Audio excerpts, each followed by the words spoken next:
c'est une arriviste, mais elle n'est pas sournoise. Elle a quelque chose de très juvénile, de très naïf en elle. Et en même temps d'avant-gardiste aussi, parce qu'elle refuse qu'on l'assimile à sa classe sociale, parce qu'on imagine bien qu'elle vient de classe modeste, elle travaille donc en tant que femme de ménage dans un hôtel, on imagine qu'elle a vécu la guerre, peut-être que ses parents sont morts, on ne sait pas d'où elle vient en fait, et elle a cette espèce de fougue en elle et d'envie de réussir, quoi. Donc c'est tout ça qui moi m'a vraiment touchée chez ce personnage.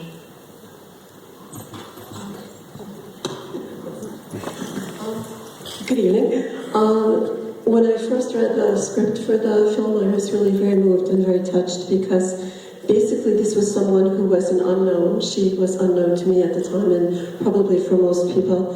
And I read the screenplay and I was both very much touched by it but also quite afraid because I felt, first of all, that I didn't look like this woman. At the time, I was very thin. I had long blonde hair. I didn't feel like I matched the physical character of André Houshing, who became Catherine Hesling. And I was afraid that I wouldn't be able to play this role, but I worked a great deal with Gilles, and he helped me through the process. I actually gained some weight so that I felt a little more like some of the more shapely women of that time, voluptuous. And he talked with me a great deal, and we went to see, I saw a lot of the early movies that Catherine Hesling appeared in, The Little Match Girl, Nana, among others. And I was able to see her, and to see her way of acting, and to see her on the screen. And there was a kind of energy, a kind of movement that I was able to capture. And what's very interesting about her is that when she arrives, she really doesn't know, like she has no idea who Renoir is as painter. She's really kind of an arriviste. She comes and, she doesn't want to stay put in what seems to be her natural economic class in life. She doesn't want to be the maid. She has stars in her eyes. She wants to be the headliner on the screen, a Hollywood actress. And so, on the one hand, she's this very ambitious woman, but then on the other hand, she's rather naive and almost a little juvenile. And so, we never really know, like, in this time period, the war is going on, everything is happening. We don't know where she comes from, and we don't really understand, but she has this kind of madness in her that makes her a very interesting character. Thank you. I do want to entertain some questions from all of you in the audience. Sure. Question?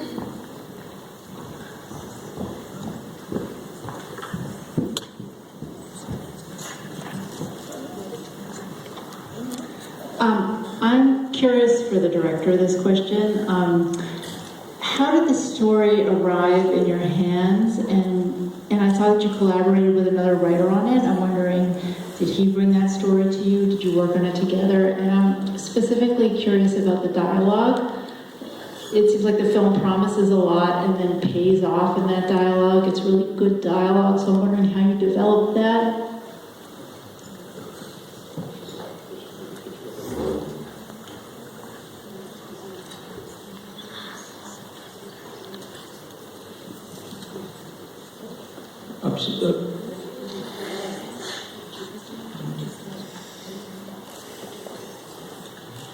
Il y a eu deux scénaristes qui ont travaillé sur le projet.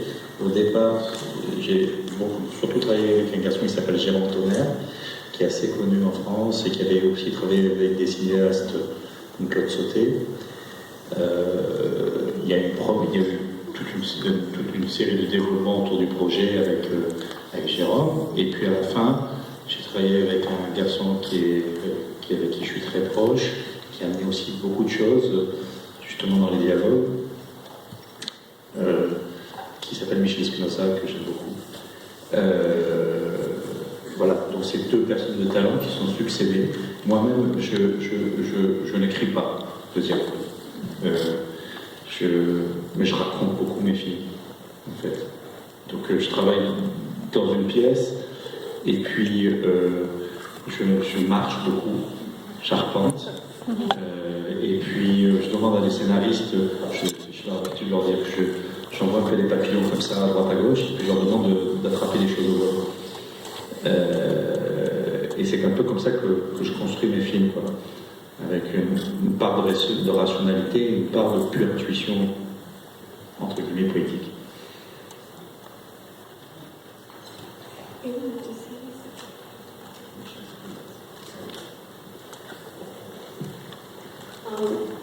I worked with two screenwriters on the screenplay for the film. The first was a screenwriter named Jerome Tonnerre, who has worked on quite a lot of films. He worked on scripts for Claude Sauté, among many other directors. And we worked on a series of scripts as they developed. And then after him, a very good friend of mine, Michel Spinoza, was brought in, and he also worked a great deal on developing particularly the dialogue for the film. And I am not a writer, I don't write, but what I do is I tell the story of my film. So basically we would be in a room and I would be telling them what I wanted, what the story was going to be, and I would have ideas and I would toss them out right and left and expect them to pick up on them.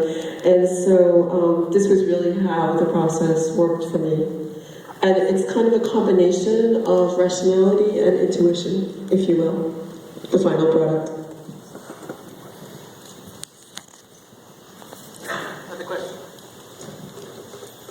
Thank you for the. I was stunned visually by the red color that the dresses she was wearing and some of the maids, particularly with the very green background. And these two colors, the very deep red and the green, when the primary colors, they have a very strong contrast. And this is not present in the paintings as well. So can you comment on how you came up with the color combination?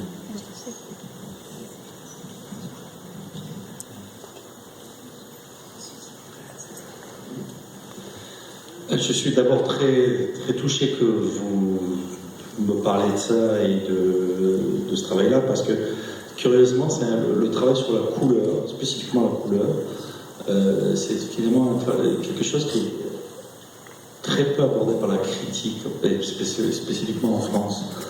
Je sais pas, je pense que le cinéma parisien, à cause de la constitution de la ville de Paris, est très monochrome dans les grilles, dans les couleurs de l'ardoise, qui peut être très très beau, mais très monochrome, donc il y a une espèce de refus de la couleur dans le cinéma français en général.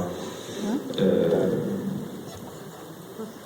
dernière fois que j'ai vu un travail de la couleur absolument magnifique, et de lequel j'ai évidemment beaucoup pensé, c'est dans les films de Godard des années 60, évidemment Pierrot le Fou, Le Mépris.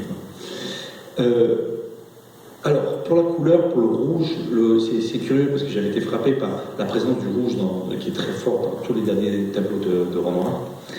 Et Renoir disait qu'il voulait que ces rouges sonnent comme des cloches. Très belle expression, je ne sais absolument pas ce que ça veut dire, mais ça m'a beaucoup inspiré. Donc j'ai essayé de faire sonner les rouges comme des cloches. Et donc, qu'est-ce que j'ai comme moyen pour faire sonner? La nature, je ne vais quand même pas la repeindre. Donc elle a sa verdure, etc. Donc on a beaucoup travaillé sur les costumes comme élément de couleur. Donc les cheveux, les robes, etc. Donc cette présence du rouge, de l'oranger, etc. venait en complémentarité du vert. Et ça crée évidemment, ça a vraiment créé évidemment la palette du film, quoi. Et je suis vraiment très content quand les gens sont touchés par le travail de coloriste, qui est un travail qui est souvent assez méprisé même par la critique. Voilà. Parce que je pense que c'est quelque chose de l'ordre du sensoriel, etc. Et c'est pas quelque chose qu'on utilise avec les mots.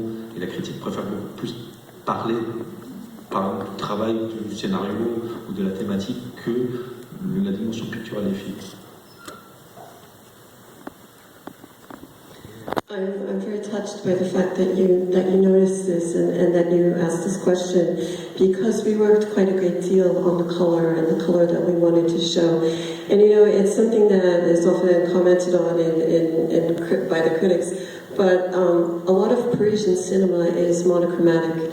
Maybe it's just the weather in Paris, I don't know, but it's gray, it's black, it's white, and color doesn't play a great role. But then I looked at other films and I remembered other films, such as some of the Godard films, Pierrot le Fou and Le Mépris, where color is really something outstanding. So the use of color isn't totally unusual, but in this case we worked very, very hard, and I was very much struck when I was looking at the paintings about the quality of the red. that was used.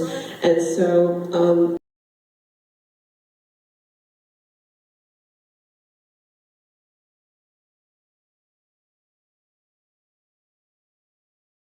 the red should sound like bells, church bells in a tower.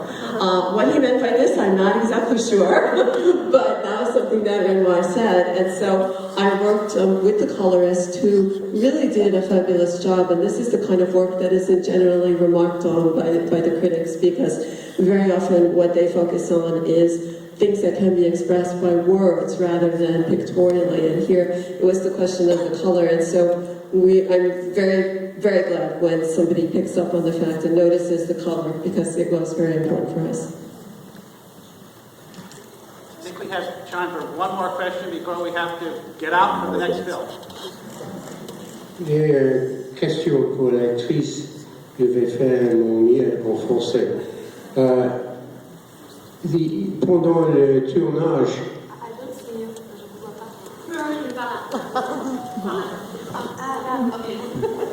pendant le tournage, vous étiez essentiellement nus dans le forêt, sous les arbres, près de rivière. J'imagine de temps en temps, vous étiez mangé par les insectes et plantes, etc.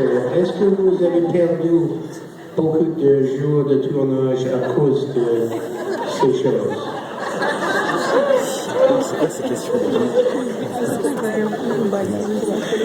First of all, Jill says this is very much a North American kind of comment and reflection. But for those of you who didn't understand the question, Chris said for much of the film has to be in the nude, and she's in the nude outside in the forest close to the river. And were there times when you were in this position where you were eaten up by insects or other little natural beasts? And did this have any effect on the number of days that it took for the shooting? Were there any pauses that needed to be made because of this? En fait, non, pas du tout. Enfin, je crois que je me suis pas fait piquer une seule fois pendant ce tournage. En fait, c'est entre Nice, enfin, c'est dans la région de Nice, tout ça, donc il n'y a pas de gros insectes. Enfin, peut-être. Non, mais enfin, en France, enfin, voilà, c'est des petits insectes. Faudrait que je me renseigne sur la question. Mais ça a été très très bien. Même, on n'a même pas mis de produits sur ma peau pour les éloigner. Donc, ça a été très bien. Actually, no, this wasn't a problem at all. You know, it was shot around Nice, and we don't really have big insects in France. So maybe we have insects, to which Sheila added, yes, even the French insects are charming. And so we didn't have the problem, and to the point where they didn't even have to apply insect repellent on my skin to keep them away. Mais je comprends le sens de la question parce que j'ai fait un film précédent, un peu dans des conditions identiques, mais au Québec. Et là, c'était vraiment un problème. C'était un vrai cauchemar, ces problèmes d'insectes l'été. Et donc je comprends le sens de votre question, parce qu'au Québec, j'ai vraiment souffert. Mais pas en France, on a eu de la chance. I actually know where you're coming from on this question, because one of my previous films I shot in Quebec, and I shot it in the summer, and the insects in Quebec in the summer are a nightmare, and they were a real problem, so I understand why you're driving at this particular question. On that note, without being critical of our Canadian neighbors, we will conclude. I just want to thank again Krista and Jill for joining us.